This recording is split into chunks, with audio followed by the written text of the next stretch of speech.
Habang nakapila ang Argentinian player para sa penalty kick, may kakaibang ginawa ang German goalkeeper na ito. Bigla niyang hinugot ang isang pirasong papel mula sa kanyang medyas. Tinitigan niya sandali ang papel, parang nagbabasa ng sagot sa exam. Tapos binalik niya ang papel sa medyas. Ang reaksyon ng mga kalaban niyang Argentinian, nagkatinginan sila. Anong ginagawa ng taong ito? Pumutok ang whistle. Tumira ng malupit ang Argentina. Pero boom! Nasalo ni Lehmann. Sakto ang dive. Parang alam niya kung saan pupunta ang bola. Kaya naman napatanong ang lahat. Ano ba ang nilalaman ng mahiwagang papel na ito? Taong 2006, isang matinding laban ang mangyayari. Argentina versus Germany. Ang lugar ng laban sa Berlin. Sa panahong yun, 1-1 na ang score. Tie. Tapos may extra time pa. Lahat ng fans hinihingal na. Lahat ng players pagod. At dumating na ang sandali na kinatatakutan ng lahat. Penalty shootout. Sa goalpost, naroon si Jens Lehmann. Malamig ang tingin. Tahimik. Parang may binabala. Sa kabilang side ay ang mga bigating players ng Argentina. Si Cruz, Ayala at Cambiaso. Tumakbo ang unang Argentinian shooter. Bago pa siya tumira, biglang hinugot ni Lehmann yung papel sa medyas niya. Tinitigan niya sandali na parang nagbabasa ng sagot sa exam. Tapos ibinalik sa medyas. Nang tumira ng Argentina, nasalo ito ni Lehmann. Sakto sa dive. Kaya naman sa ikalawang tira, ginawa ulit ni Lehmann yung parehong routine. Hinugot niya ulit yung papel, binasa, ibinalik, at boom! Na-save niya ulit. Ngayon, hindi na alam ng Argentina kung ano ang iisipin. Ano ang nilalaman ng papel na yun? Kasi sa tingin nila, para itong kodigo. O baka nang ma-mind games lang ang Germany. Lahat ng mata, hindi na nasa bola, kundi nasa medyas na. Dumating ang ikatlong tira. Same ritual. Hinugot ang papel sa medyas, ibinalik, at nag-dive ulit si Lehmann. Tama ulit ang direksyon. Kahit pumasok ang bola, parang alam na alam ni Lehmann kung saan talaga pupunta ang bola every time. Ngayon, lalapit na si Esteban Cambiaso para sa ika-4 na penalty. Tahimik ang buong stadium. Ramdam mo yung kaba. Tinitigan ni Lehmann ang papel for the 4th time. Tapos muling ipinasok sa medyas. Hinga, tira, dive, and then save. Sigawan ang buong stadium. Panalo ang Germany. At doon nagsimula ang legend ng mahiwagang papel. Pagkatapos ng laban, nalaman ng buong mundo ang sikreto. Yung papel na yon ay hindi ordinaryong papel. Ang laman nun, may handwritten notes ng coaching staff ng Germany na galing sa database ng mahigit na 13,000 penalty kicks. Nakasulat doon kung saan madalas tumira sina Cruz, Ayala at Rodriguez. Pero ito ang twist. Wala si Cambiaso sa listahan. Hindi siya regular penalty taker, kaya wala siyang data. Pero alam ni Lehmann yon at ginamit niya ito sa utak ng mga kalaban.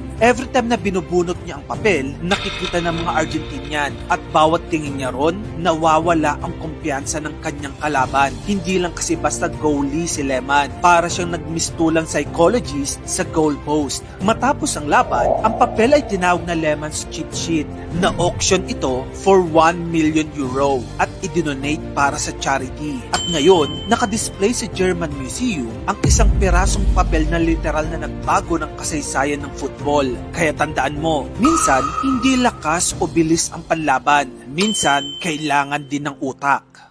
Ito ang flagship restaurant ni Gordon Ramsay sa London. Nabigyan ito ng 3 stars ng Michelin Guide. Kapag kumain ka dito, maghanda ka ng at least $270 or 15,000 pesos. Ito naman ang isa pang kainan na na-recognize ng Michelin. Pero dito yan sa Pilipinas. Ang presyo ng pagkain as low as 20 pesos. At mula nang na-recognize ng Michelin Guide ang Pinoy karinderya na ito, dumagsa ang mga tao at napakahaba na ng pila. Pero isa lang yan sa mga kainan dito sa Pilipinas na na-review ng prestigyosong Michelin Guide. Pero wait, ano ba yung Michelin na yan? Anong meron at sobrang big deal nito lalo na sa mundo ng culinary? Para malinaw, ang Michelin stars ganito yan. Para siyang Oscars when it comes to movies. Ang Michelin stars, ultimate award yan sa mga restaurants. Pero alam mo bang ang Michelin Guide ay kumpanya para sa mga gulong ng sasakyan? Opo, tire company. 120 years ago, ang Michelin Tire Company gusto lang talaga nilang makabenta magbenta ng mas maraming gulong. So naisip nila, paano kaya natin mapapabiyahe itong mga mayayaman na to para mabilis mapudpud yung mga gulong nila? Ayun, nagka-idea sila. Gumawa sila ng Michelin Guide, isang libro na may reviews ng mga restaurant sa probinsya. Siyempre, kapag nabasa ng mga rich people, mapapabiyahe sila. At habang nag-road trip, ayun, pudpud ang mga gulong. Mission accomplished. Hindi nila alam yung marketing strategy para lang makabenta ng gulong, naging pinaka-prestigious award sa mundo ng pagkain. Cut to present dito sa Pilipinas, bakit ngayon lang dumating ang Michelin sa atin? Matagal na tayong late sa eksena. Yung ibang bansa sa Asia, like Thailand and Japan, matagal nang may Michelin stars. Tayo ngayon lang. Bakit? Ang isa sa mga dahilan na nakikita, hiwa-hiwalay daw kasi ang bansa natin. 7,000 plus islands. At noon, hindi pa sikat ang Pinoy food sa mundo. Pero ngayon, ibang usapan na. Dahil sa mga world-class Pinoy chefs na nag-level up ng local food, napansin na rin tayo ng Michelin. Nagtitrend na din abroad ang mga Pinoy foods. Kaya naman no October 2025, official nang lumabas ang Michelin Guide Philippines. Sa unang taon pa lang, may isang restaurant na nakakuha ng 2 stars. Wow. Ito ang Helm sa Makati. Maliban dyan, may 8 restaurants din na nakakuha ng tig-1 stars. Yan ang Toyo Eatery, Celera,